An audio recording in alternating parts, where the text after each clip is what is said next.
Shabbat Shalom.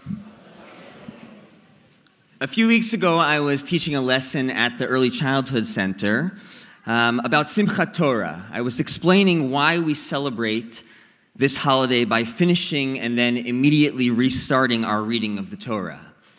I shared that there are some stories that we love so much that we ask the grown-ups in our life to tell them again and again. We never tire of hearing them. For example, as a kid, my siblings and I loved asking our parents to tell and retell the story of how they met, which, as an aside, prominently features my 15-year-old father deciding to use the undefeated pickup line, "Would you like to learn how to play chess?" They've been together for 50 years, and my mom really doesn't know how to play chess. Anyway, I asked the question at the ECC, and Edda, a brilliant and curious 4-year-old, throws up her hand. "I keep asking my parents what Shmini Atzeret is, and they keep saying, we don't know." Me too, Edda, me too. This morning, I'm thinking about a different story that we used to ask our parents to tell again and again. I called my dad yesterday asking to hear it once more. It's the story of how Baby Blue came into my life. Baby Blue was my first and most cherished doll. He was blue, with simple circles of yarn sewn into his face as eyes, a nose, and a mouth, and 3 red strings as the hair growing out of his forehead. He was sturdy and cuddly, and accompanied me everywhere. But what's most remarkable about Baby Blue is who gave him to me. At the time, my dad was a congregational rabbi in Maywood, New Jersey. One day, a gentleman named Neil came to my dad's office asking for a day's work in exchange for some cash.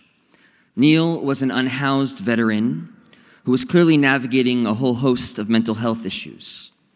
My dad found some work for him, which he diligently completed, and several times a year, Neil would come by with the same request.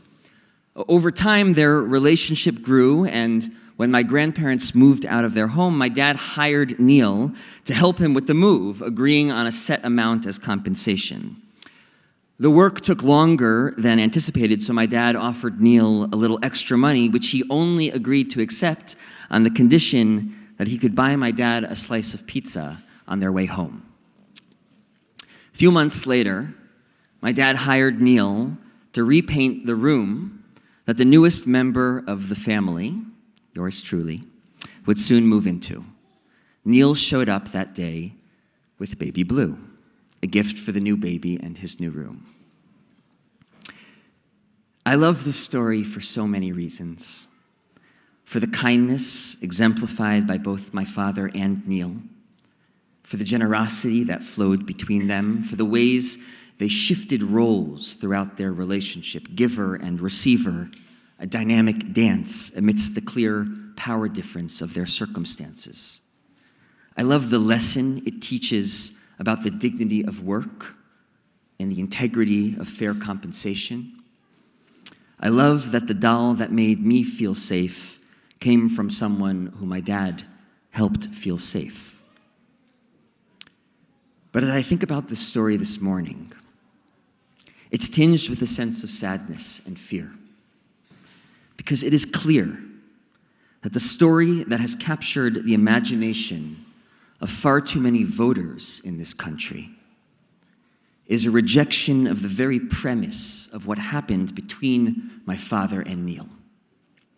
In our country, political power has been achieved by flooding the airwaves with messages of dehumanization and suspicion, by demonizing the most vulnerable in our society and pledging to deny them of the most basic human rights. A political ideology that renders any human being as less than is creating the justification for acts of cruelty and violence against these imagined enemies. Imagined. Because the civic and moral imperative to be in relationship with the other has been replaced by an automatic vilification of the other based solely on some aspect of their identity: immigrant, LGBTQ+, unhoused, disabled, not white.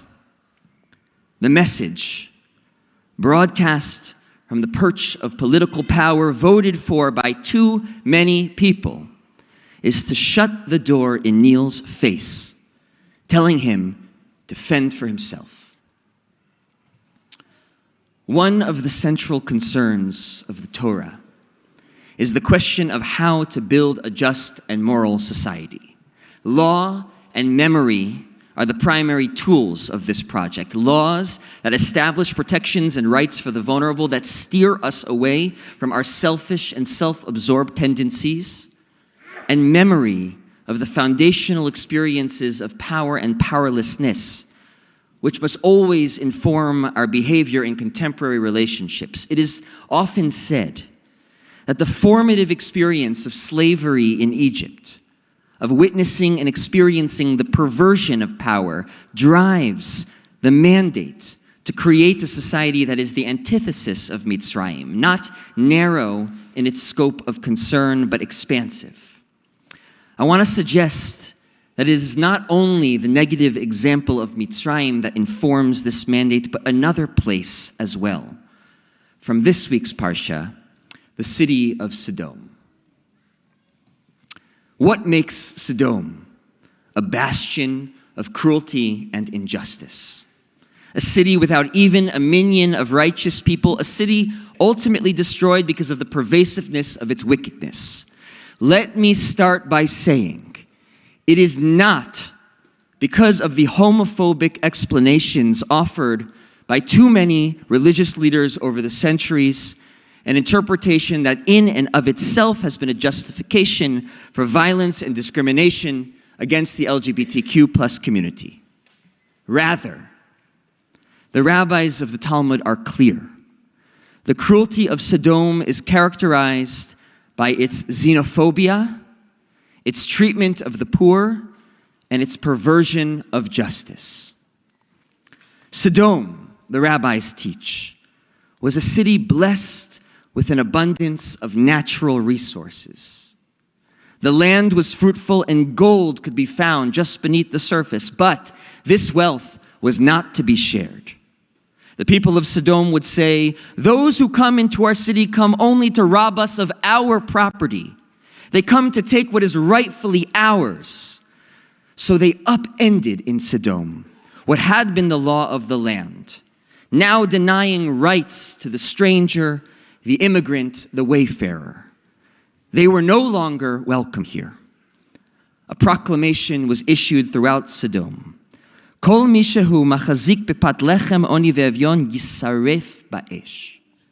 Anyone who strengthens the hand of the poor or the needy with a loaf of bread shall be burnt by fire. The Talmud tells a story about a poor person who came to Sodom in request of support. Everyone gave him one coin with their name written on it. But when he tried to use that money to buy bread, no one would sell it to him. He died of hunger, and each person reclaimed the coin they had always intended to get back. The people of Sodom appointed over themselves judges who perverted justice, shoftei sheker, built a legal system that penalized the innocent, took advantage of the vulnerable. The injured were forced to pay their assailants. A woman who miscarried because she was struck by her abuser was forced to lie with him again. They oppressed every stranger who entered Sodom with their laws, oshkim otam badinam, sending them away naked and penniless.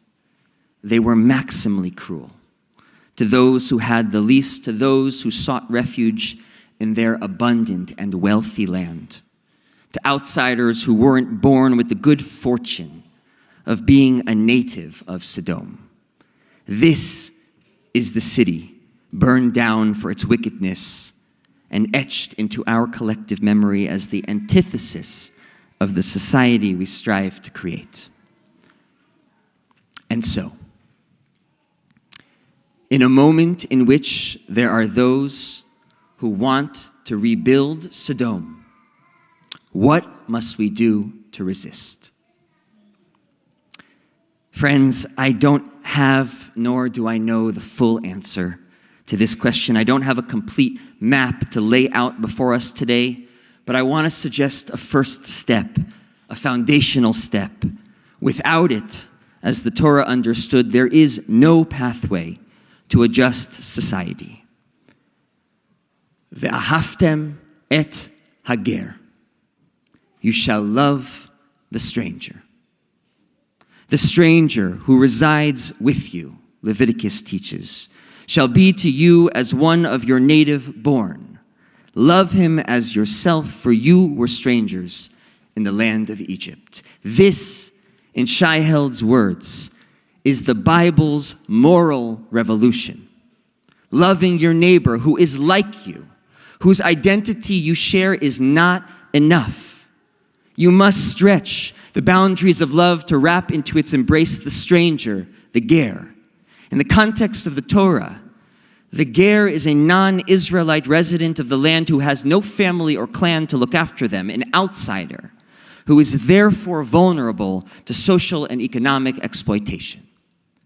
These are the people in any society who are furthest away from power, who look different from the imagined ideal, who were born elsewhere, who have been denied opportunity at every turn. These are the people who are most vulnerable to the weaponization of power, who have the fewest protections against immoral laws. To counter the frenzy of rhetoric and the aspirations of policy that demonize these human beings, we need to love them fiercely. We need to love them fully. And in order to love someone, you have to know them. This is the moment to ask yourself. This is the moment I'm asking myself. Who am I in relationship with? Whose worries am I worrying? Whose dreams am I dreaming? How wide is my circle? How open is my tent? We know that love is far more than a feeling. Its demands are far greater than an orientation of the heart. To love someone is to show up for them, to ensure their safety, to build them up when those in power try to tear them down. But it always begins with relationship. We have to be in relationship with the people who are most vulnerable in order to be good allies for them. If you have these relationships already, strengthen them, recommit, and double down. And if you don't yet, let's build them. Okay, if you are involved in our Minyan Tzedek work, our community organizing efforts, can I ask you to stand up for a moment or wave your hand in the air? If you are involved in Minyan Tzedek, our community organizing work. All right, look around, folks. I'm asking you to find these people at lunch and ask them about their work.